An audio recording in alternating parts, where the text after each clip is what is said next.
Pues vamos a ir a nuestra enseñanza de esta mañana y me gustaría, aunque hemos estado un rato de pie, ¿vale? No voy a pedir que os pongáis de pie, pero ¿oramos? ¿Qué os parece?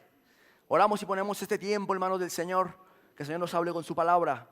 Así que te invito a que, si quieres, ponte de pie, si quieres, quédate sentado como quieras, ¿vale? Lo importante es que ores. Señor, te damos las gracias. Te damos las gracias por la oportunidad de celebrar este domingo aquí en tu casa, Señor. Gracias por tu iglesia. Gracias por los recursos que provees a tu pueblo, Señor, para que podamos tener un lugar, un espacio donde reunirnos como pueblo tuyo, como hijos tuyos. Te damos las gracias por ello, Señor, por la abundancia con la que tú bendices nuestras vidas, nuestros hogares. Te damos las gracias por todo ello. Y también te damos las gracias por tu palabra, Señor, la que vamos a poder escuchar en esta mañana. Te pedimos que nos hables, que nos instruyas, que nos corrijas, Señor, que nos convenzas, que nos muevas, Señor, en el ser interior a aquello que sea tu perfecta voluntad para nosotros. Así que ayúdanos, Señor, a estar atentos y recibir tu palabra en el nombre de Jesús. Amén. Amén. Tomad asiento.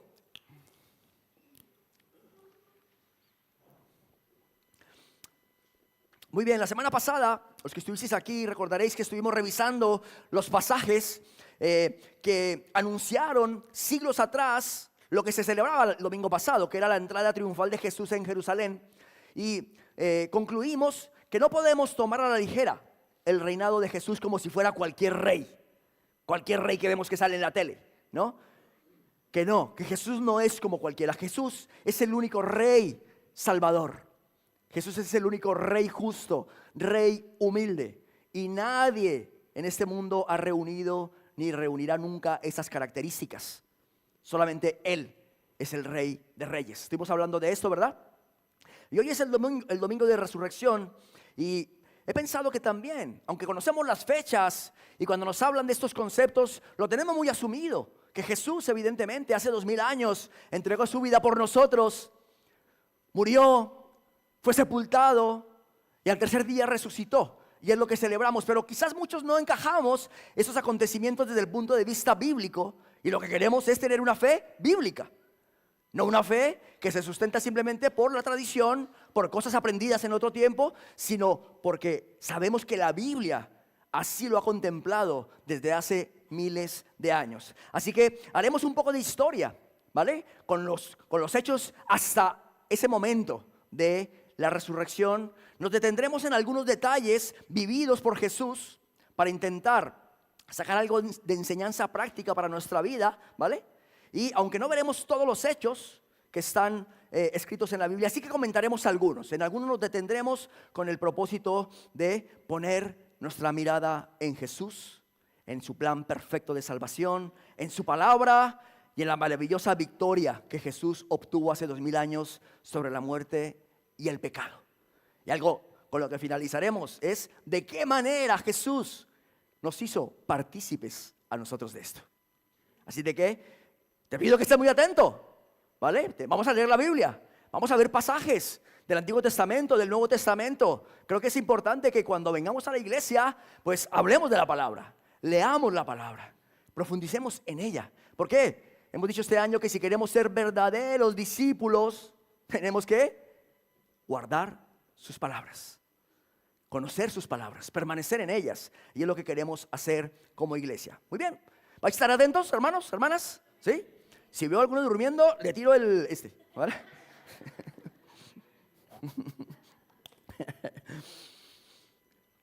He recordado por un momento mi época de estudiante, ¿no? La profe tenía una tiza siempre en la mano, ¿verdad? Los colombianos saben que esto pasaba en Colombia, que sí, ¿verdad? Y como estaba el niño allí cabeceando, de repente, ¡pumba!, en la cabeza la tiza.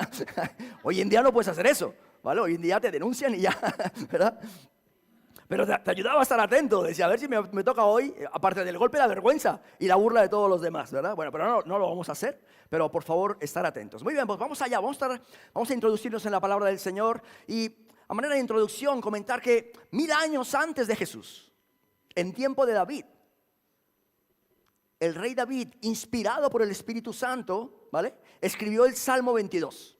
Y en ese salmo encontramos hechos declarados allí y palabras que luego, 1000 años después, se cumplieron en Jesús. Y eso es algo maravilloso de la palabra del Señor. Que no es un libro que alguien dijo, venga, vamos a escribir algo aquí y vamos a montarnos una religión y que la gente me siga y que traiga sus diezmos. No, la palabra de Dios, cuando vas, así como lo queremos hacer en esta mañana, a mirarla desde el pasado, el Antiguo Testamento, y cómo vemos su cumplimiento a lo largo de la historia, entendemos que verdaderamente toda la Escritura es inspirada por Dios. Y entonces vemos en David que 1000 años antes escribió en el Salmo 22, y lo que vamos a hacer es vamos a coger ese texto del Salmo 22 y lo vamos a comparar con lo que dicen los evangelios, ¿de acuerdo? Será algo muy rápido, pero nos va a ayudar a confiar en la palabra del Señor y a ver lo tremendamente milagroso que fue el plan de salvación para nosotros, del cual disfrutamos nosotros hoy. Así que dice, en el Salmo 22 dice, Dios mío, escribe David, Dios mío, ¿por qué me has desamparado? ¿Por qué estás tan lejos de mí? ¿Por qué está tan lejos de mi salvación y de las palabras de mi clamor? Eso escribe David. 1000 años después, dice la palabra del Señor y lo refleja así Mateo, dice, cerca de la hora novena Jesús clamó a gran voz diciendo, Elí, Elí, lama sabactani. Esto es, Dios mío, ¿por qué me has desamparado? Mismas palabras de Jesús 1000 años después.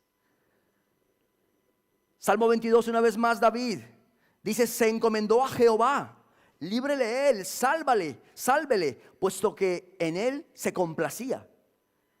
1000 años después, a otro salvó, a sí mismo no se puede salvar. Si es el Rey de Israel, descienda ahora de la cruz y creeremos en él. Confío en Dios, líbrele ahora si le quiere. Vemos cómo se replican los hechos, las palabras, ¿no? Y yo estoy seguro que David no tenía ni idea de lo que estaba transmitiendo, ¿no?, con su escrito. Pero David, inspirado por el Espíritu Santo, dejó estas palabras. Él estaba intentando también plasmar algo que él estaba viviendo en lo personal, persecución. Estaba también viviendo el abandono de sus seres queridos. Y sin saberlo, lo que estaba era manifestando lo que el Rey de Reyes, el Rey Salvador, iba a manifestar con su boca e iba a vivir 1000 años después. Y lo vemos también en estos versículos. Dice, como perros de presa me han rodeado, me han cercado una banda de malvados, me han traspasado las manos y los pies. Puedo contar todos mis huesos. Con satisfacción perversa la gente se detiene a mirarme. Repartieron entre sí mis vestidos y sobre mi ropa echaron suertes. Escribe David. Y leemos en el Evangelio, dice, cuando lo hubieron crucificado, estaba la gente allí mirándole, repartieron entre sí sus vestidos, echando suertes para que se cumpliese lo dicho por el profeta. Partieron entre sí mis vestidos y sobre mi ropa echaron suertes. Posteriormente, 300 años después de David, es decir, 700 años antes de Jesús, Isaías escribe lo que vamos a leer en el pasaje que os he pedido que busquéis, ¿vale? Ahora lo vamos a seguir en la Biblia, Isaías 52, y vamos a leer desde el versículo 13 y luego el capítulo 53.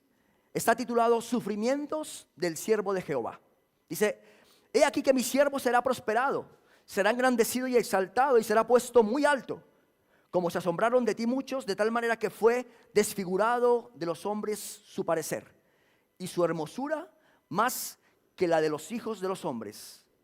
Así asombrará él a muchas naciones. Los reyes cerrarán ante él su boca, porque verán lo que nunca les fue contado, y entenderán que jamás habían oído. Capítulo 53. ¿Quién ha creído a nuestro anuncio? ¿Y sobre quién se ha manifestado el brazo de Jehová? Subirá cual renuevo delante de él, y como raíz de tierra seca, no hay parecer en él ni hermosura. Le veremos más inatractivo para que le deseemos. Despreciado y desechado entre los hombres. Varón de dolores, experimentado en quebranto, y como que escondimos de él el rostro, fue menospreciado y no lo estimamos. Es evidente que está hablando, ¿verdad?, del sacrificio de nuestro Señor. Ciertamente, él llevó nuestras enfermedades y sufrió nuestros dolores, y nosotros le tuvimos por azotado, por herido de Dios y abatido. Mas él herido fue por nuestras rebeliones, molido por nuestros pecados. El castigo de nuestra paz fue sobre él, y por su llaga fuimos nosotros curados. Todos nosotros nos descarriamos como ovejas, cada cual se apartó por su camino, mas Jehová cargó en él el pecado de todos nosotros. Angustiado él y afligido, no abrió su boca. Como cordero fue llevado al matadero, y como oveja delante de sus trasquiladores, enmudeció y no abrió su boca. Por cárcel y por juicio fue quitado, y su generación, ¿quién la contará? Porque fue cortado de la tierra de los vivientes, y por la rebelión de mi pueblo fue herido. Y se dispuso con los impíos su sepultura, mas con los ricos fue en su muerte, aunque nunca hizo maldad, ni hubo engaño en su boca. Con todo eso, Jehová quiso quebrantarlo, sujetándole a padecimiento. Hasta aquí, este pasaje nos habla del sufrimiento del maestro. Y a partir de aquí, los versículos hablan de lo que va a ser su resurrección. Y dice así: cuando haya puesto su vida en expiación por el pecado, verá linaje. ¿Cómo puede ser esto? ¿Cómo va a haber linaje si ha sido entregado en sacrificio? No tiene otra explicación más que está revelándonos el profeta la resurrección de nuestro Señor. Dice: vivirá por largos días, y la voluntad de Jehová será en su mano prosperada. Verá el fruto de la aflicción de su alma y quedará satisfecho. Por su conocimiento justificará mi siervo justo a muchos, y llevará las iniquidades de ellos. Por tanto, yo le daré parte con los grandes, y con los fuertes repartirá despojos, por cuanto derramó su vida hasta la muerte, y fue contado con los pecadores, habiendo él llevado el pecado de muchos, llorado por los transgresores. Wow, tremendo pasaje, ¿verdad? 700 años antes, Isaías, inspirado por el Espíritu Santo, deja este pasaje que tiene su cumplimiento en esto que recordamos esta semana. Su sacrificio, su entrega, su obediencia, su amor, su dolor, su tristeza, pero también su victoria. Y es más, en el libro de Oseas, en el capítulo 6, versículo 2, encontramos una profecía más acerca de la resurrección del Señor el tercer día. Dice: nos dará vida después de 2 días. En el tercer día resucitará y viviremos delante de Él. Imaginaros que 750 años aproximadamente después de Oseas, Jesús se aparece a sus discípulos y les dice: ¿no os acordáis? Si estaba profetizado que el Hijo del Hombre sería entregado, que padecería, pero que resucitaría al tercer día, tal y como lo había dicho Oseas. Es para maravillarse verdaderamente de la sabiduría de nuestro Dios, de la belleza y grandeza de su palabra. Cuando vemos los hechos, cuando no solamente nos quedamos con la festividad, sino cuando vamos a la palabra y vemos cómo todo era un plan perfecto de salvación para nosotros en Jesús. Al leer estos pasajes vemos que además de ser Jesús el Rey prometido, el Rey humilde, el Rey salvador, también es el Rey soberano que tiene todo el control y que fue su decisión entregar su vida en un acto de obediencia al Padre y de amor por nosotros. Vamos a seguir mirando acontecimientos a la luz de la palabra en la vida de Jesús, porque el domingo pasado recordábamos la entrada triunfal en Jerusalén, ¿vale? Pero durante esa semana, de ese domingo que celebrábamos la semana pasada a este domingo de resurrección, han pasado muchas cosas y las vamos a mirar muy rápidamente, ¿vale? Quiero que hagas un viaje en tu mente.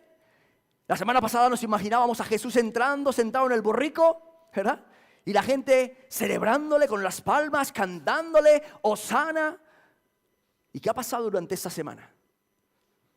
Pues encontramos a Jesús.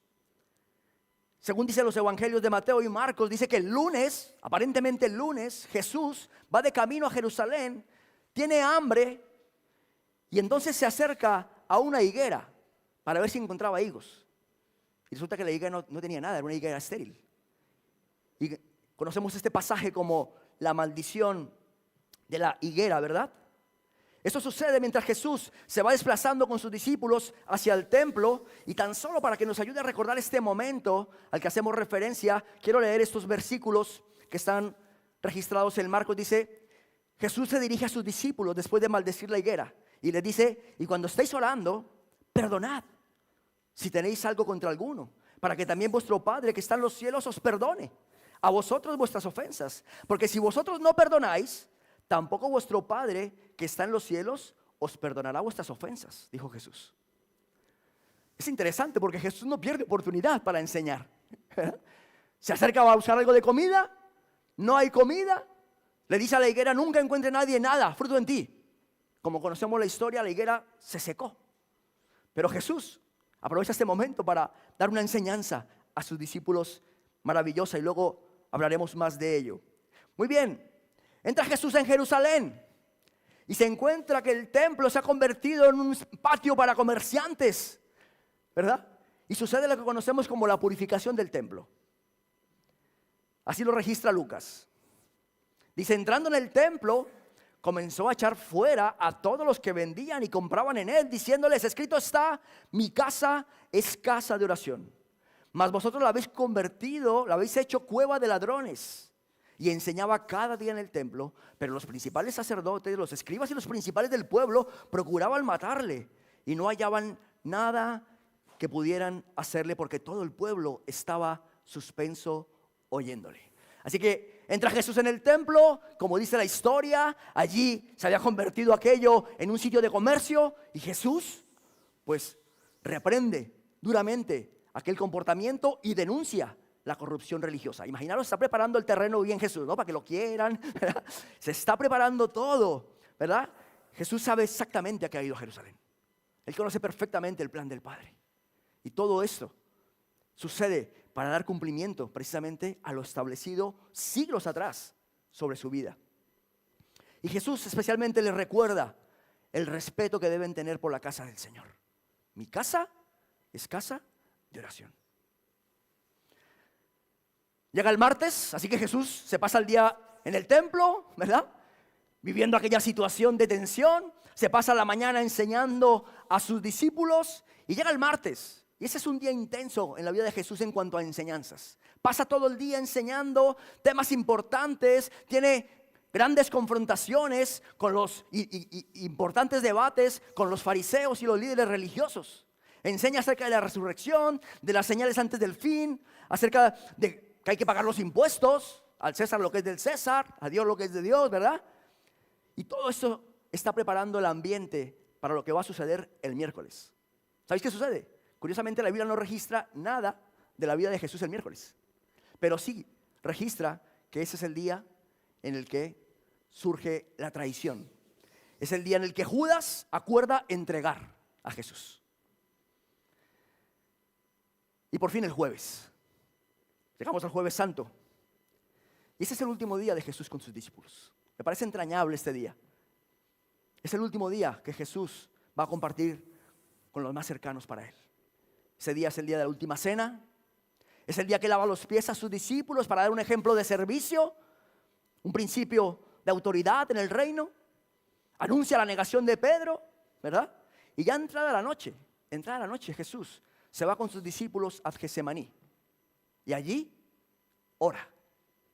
Y después de la oración finalmente es entregado. Pero he querido rescatar este pasaje que nos introduce en el Getsemaní con Jesús y los discípulos. Dice así, vinieron pues a un lugar que se llama Getsemaní y dijo a sus discípulos, sentaos aquí, entre tanto que yo oro. Y tomó consigo a Pedro, a Jacobo y a Juan, sus más cercanos, ¿vale? Y comenzó Jesús a entristecerse y a angustiarse. Y les dijo, mi alma está muy triste hasta la muerte. Quedaos aquí y velad. Versículo 38. Jesús les dice, velad y orad para que no entréis en tentación. El espíritu a la verdad está dispuesto. Pero ¿qué pasa con la carne?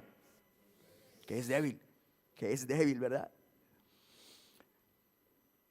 Esto sucede el jueves y dice la historia que después aparecen allí los soldados. Judas entrega al maestro y ya es llevado para ser juzgado. Y encontramos una vez más a Jesús el día viernes. Está Jesús ante las autoridades judías y las autoridades romanas y va a ser condenado a muerte a solicitud de los religiosos y del pueblo que una semana antes estaba proclamándole rey. Esos fueron los primeros que pedían que le crucificase. ¿Qué ha pasado en esa semana? Es evidente que Jesús ya no multiplicó los panes y los peces. Es evidente que Jesús se dedicó a enseñar cosas que confrontaban la labor de los religiosos. Ya no encontramos tantos milagros durante esa semana. Jesús se la ha pasado enseñando aspectos que tienen que ver con su regreso, aspectos que tienen que ver con su identidad, aspectos que tienen que ver con el final de los tiempos. Y a la gente esto no le gusta. Entonces ahora les encontramos el Viernes Santo, crucifícale, crucifícale. Los mismos que una semana atrás le cantaban, oh Rey. Así que Jesús es condenado a muerte, crucificado en el Gólgota, muere y es sepultado. Viernes Santo. El sábado es el día de silencio. Coincidiendo con el día de reposo, el Shabbat de los judíos, ese es un día de incertidumbre, de sensación de derrota para sus seguidores. Pero entonces llega el domingo, hermanos. Llega el domingo, ¿verdad? La tumba aparece vacía, día de resurrección, ¿verdad? Día de victoria sobre la muerte, sobre el pecado.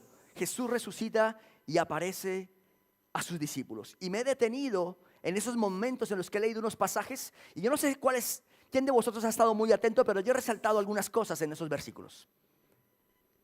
¿Os habéis dado cuenta? ¿Qué resalté? ¿Acerca de qué? ¿Cómo? Acerca de la oración. Muy bien, Tania. ¿Vale? He resaltado porque me ha parecido interesante que en esos últimos momentos de Jesús no pierde oportunidad para enseñar acerca de la oración. Cuando la higuera estéril, les enseña acerca de la oración. ¿Verdad? Cuando llega al templo, le dice, mi casa, casa de oración. Cuando va con ellos al Getsemaní, les enseña acerca de la oración.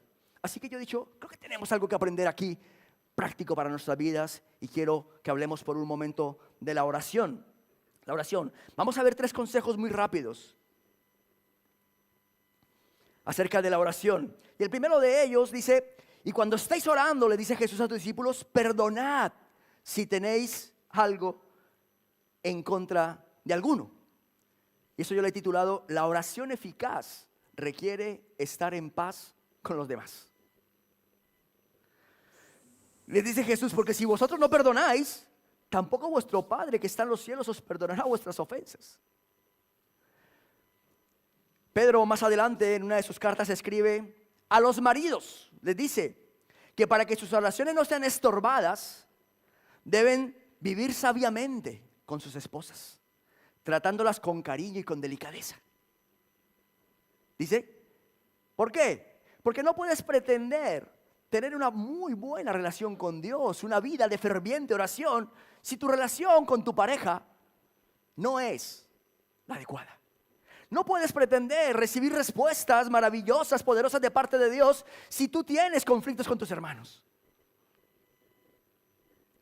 Por lo tanto, Jesús les está dejando aquí una clave maravillosa para la vida de oración.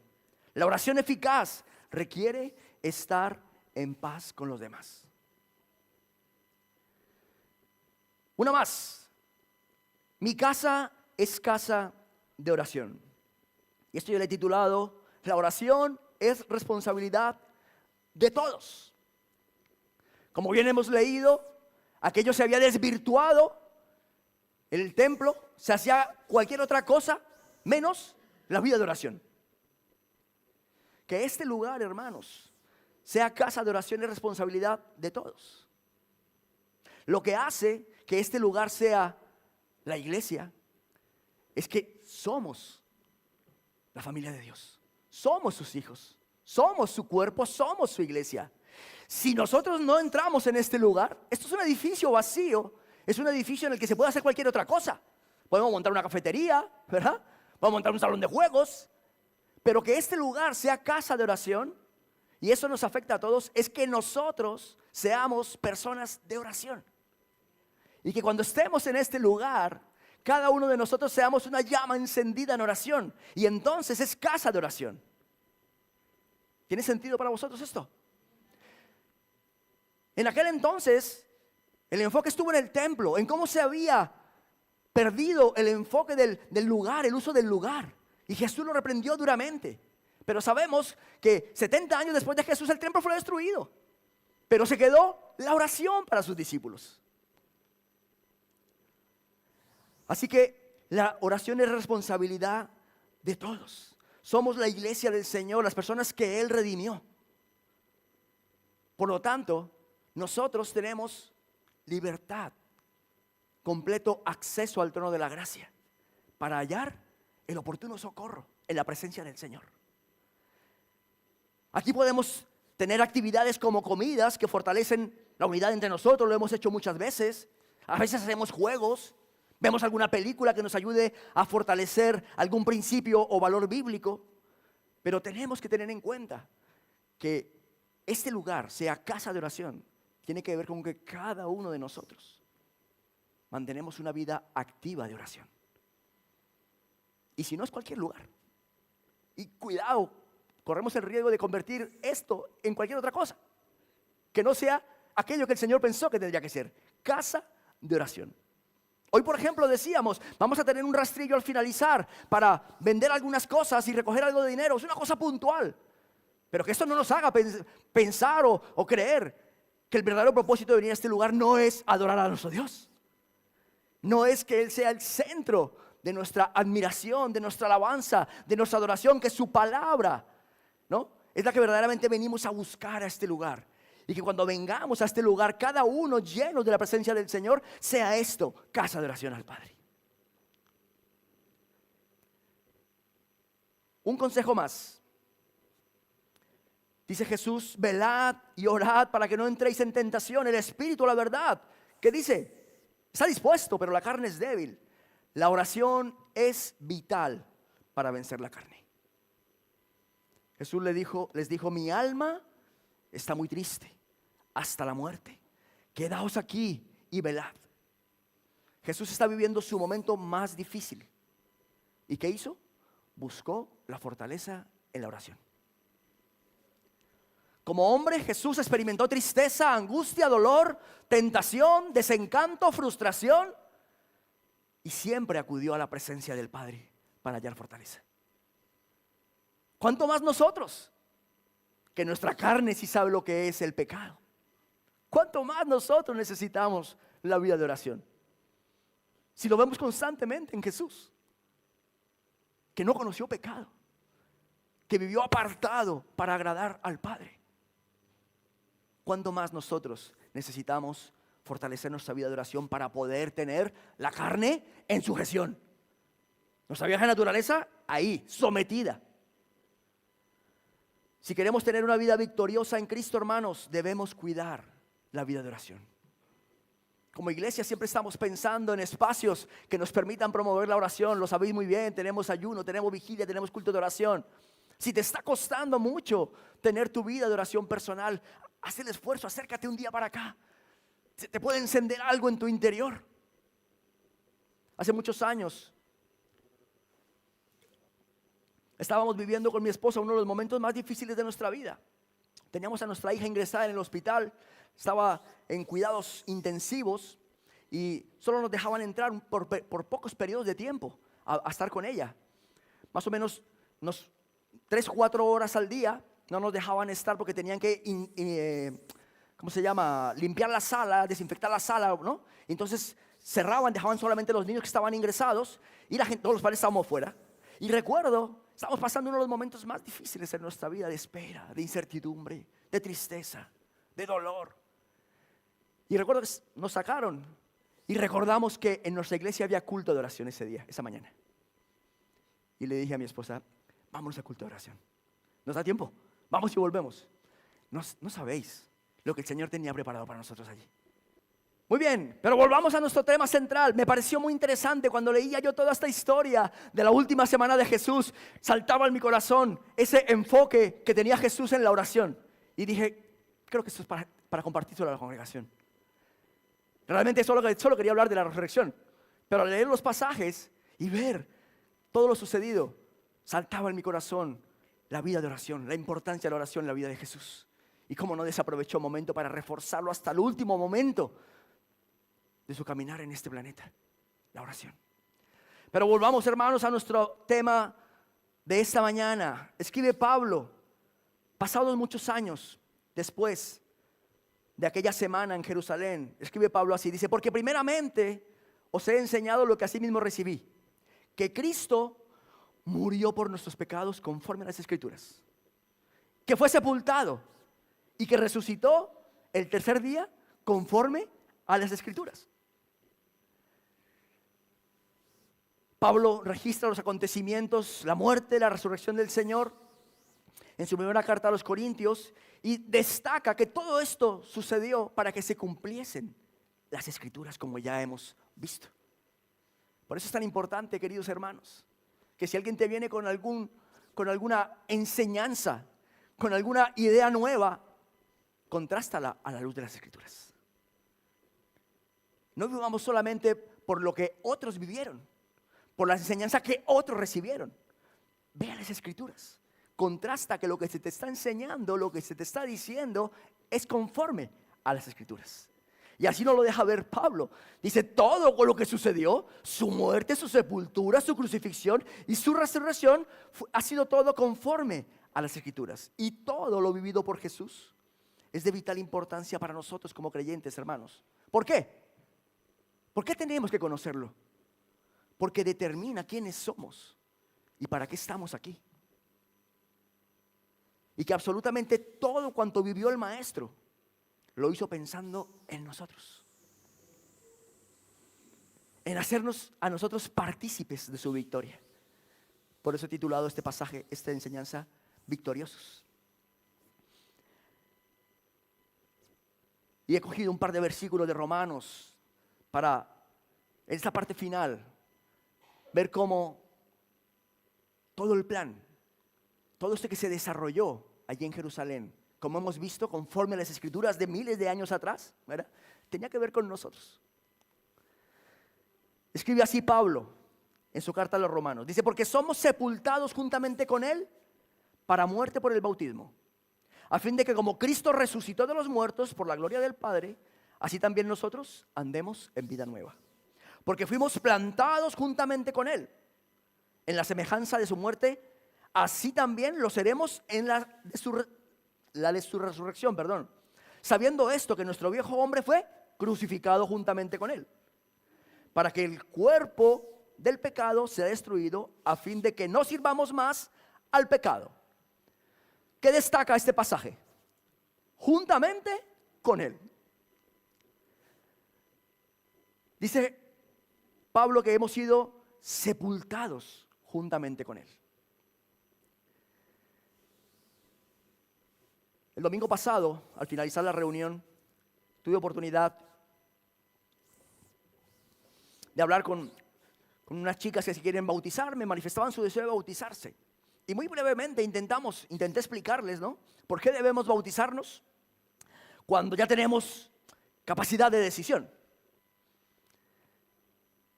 Pues porque el bautismo simboliza la ruptura definitiva de la vida pasada, como sucede con un entierro real, ¿verdad? Esta semana tuvimos oportunidad de despedir a tu tío, Johnny. Mucho ánimo, mi hermano, también para la familia, ¿vale? Pero teníamos oportunidad precisamente de acudir a un entierro. Y una persona que es enterrada ya no tiene nada que ver con la vida presente, con el mundo de los vivos, ¿verdad? Y dice Pablo que nosotros hemos sido sepultados juntamente con Él. Y el bautismo que nosotros creemos, que nosotros practicamos, enseñamos, ¿no?, se hace por inmersión, en el cual la persona es sepultada juntamente con Cristo. Y manifiesta de esta manera dejar atrás una vida de pecado.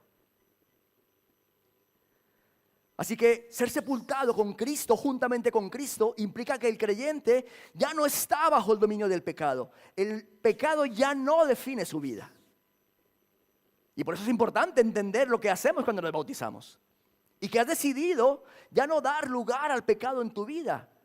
Dice la Biblia que mediante la obra de Jesucristo, nosotros somos libres de la esclavitud del pecado. ¿Y el pecado cómo queda? Sepultado. Ese es el significado del bautismo y es lo que está Pablo intentando expresar aquí a los creyentes, que hemos sido sepultados juntamente con Él. Como sabéis, la paga del pecado es muerte. ¿Y qué se hace con un muerto? Se sepulta. Y es ahí donde tiene que estar el pecado en nuestra vida, sepultado. Hemos presenciado en esta semana, no sé cuántos estáis siguiendo, que estamos haciendo un nuevo viaje al espacio, los seres humanos. ¿Habéis visto? ¿No? Una nueva nave espacial va a dar la vuelta a la luna, ¿verdad? Y estamos asombrados, el mundo está asombrado. Y yo pensaba mientras veía la noticia, me parece interesante que queramos conquistar nuevos mundos cuando no hemos solucionado los problemas que tenemos en este.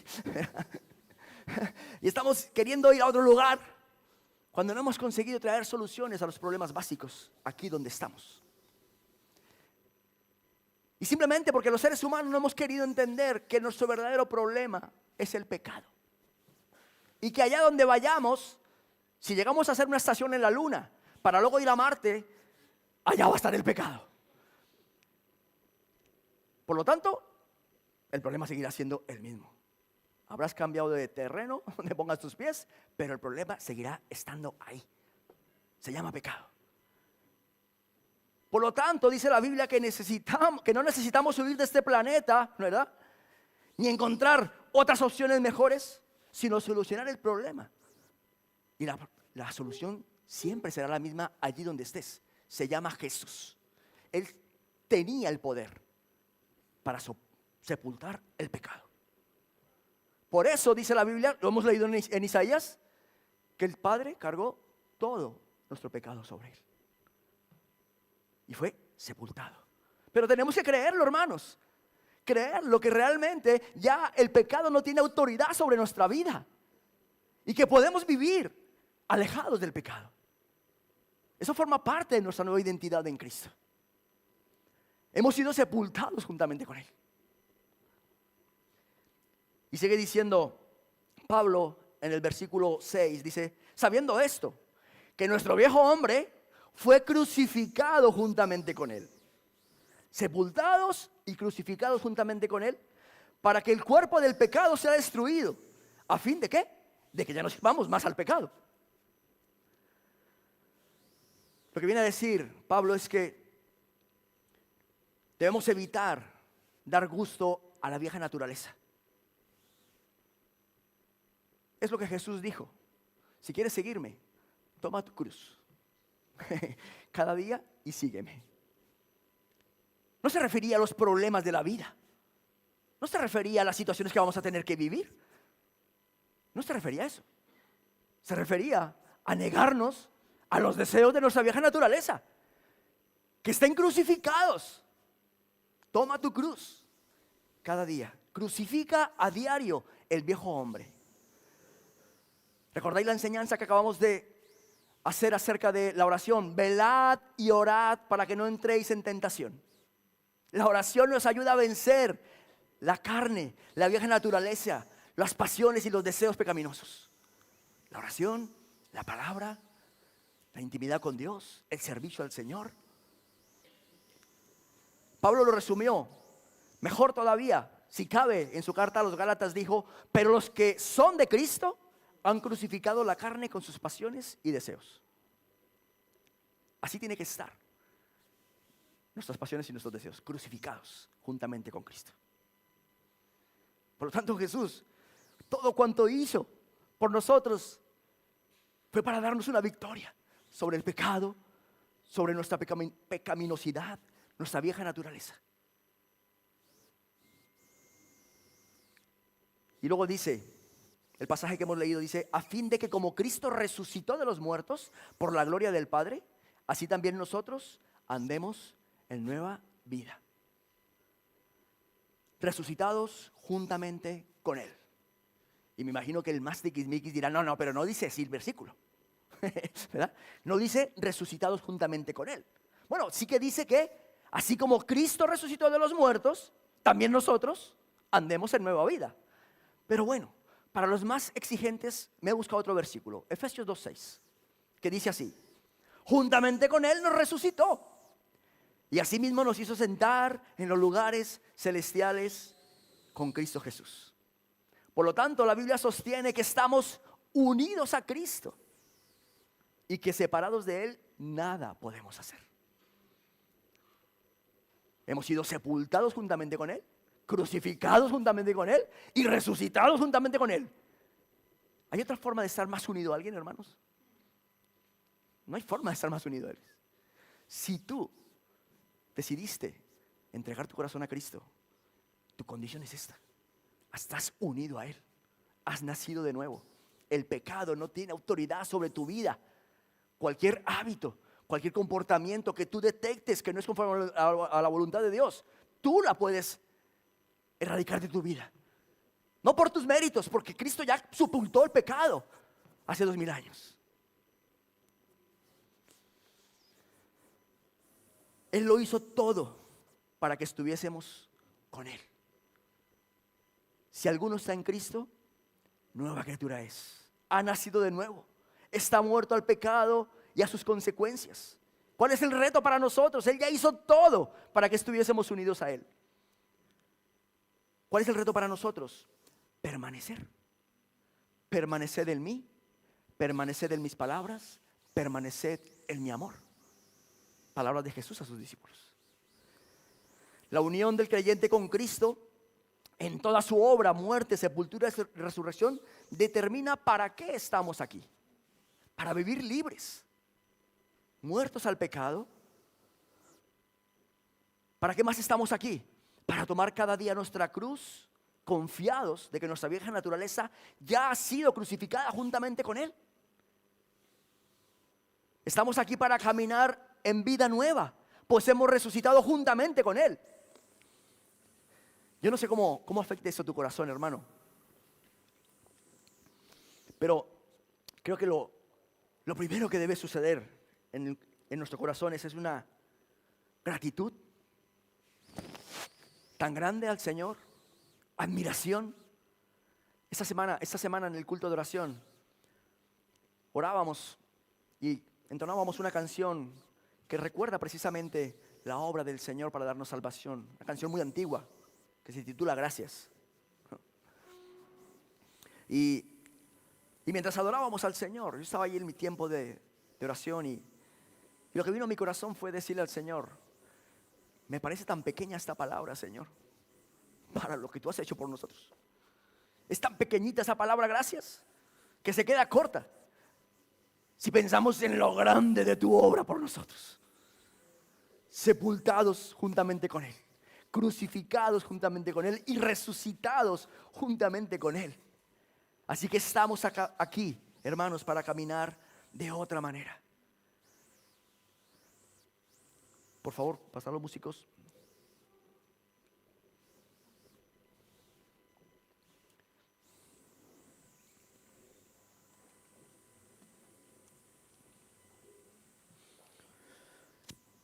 La palabra del Señor nos deja un último consejo en esta mañana y lo quiero compartir, porque este pasaje refuerza más todavía, si fuese necesario, nuestra identidad en Cristo y para qué estamos aquí.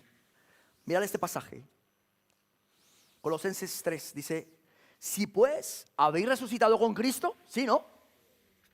Hemos visto la palabra que sí, que la palabra da fe de que es así, ¿verdad? Y dice: si habéis resucitado con Cristo, buscad las cosas de arriba donde está Cristo, sentado a la diestra de Dios. Poned la mira en las cosas de arriba, no en las de la tierra, porque habéis muerto y vuestra vida está escondida con Cristo Jesús.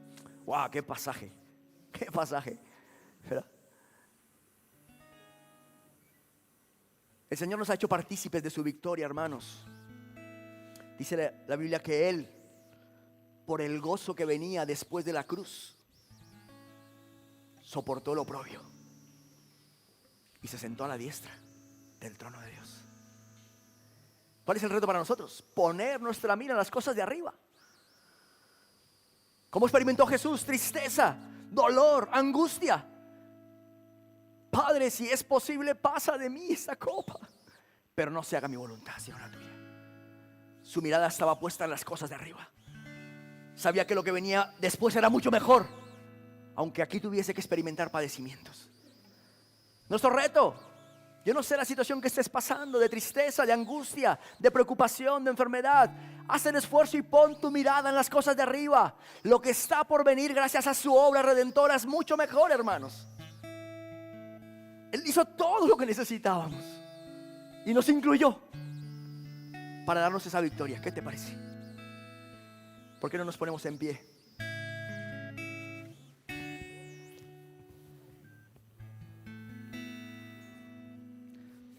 Me encanta cómo termina ese versículo y quiero que te lleves. Si algo quieres recordar, un versículo en esta mañana Recuerda esa parte que dice: vuestra vida está escondida con Cristo en Dios. Ahí estás. No hay mejor lugar. Como dice la canción, no hay lugar más alto, ¿no?, que estar a tus pies. No hay mejor lugar que su presencia. Hermanos, no hay mejor lugar que su presencia. Que cuando nos reunamos, esto sea casa de oración. Simplemente porque nos juntamos personas que amamos la presencia de Dios en nuestra vida. Y con todo lo que hemos comentado, hermanos, yo creo, estaremos de acuerdo que Él es digno de ser alabado, que Él es digno de ser exaltado, reconocido. Así que vamos a entrar a una canción que ya cantamos esta mañana y le pido a los hermanos que la repitan una vez más. Vamos a cantar con todo esto en nuestro corazón, esto que hemos estado hablando en esta mañana.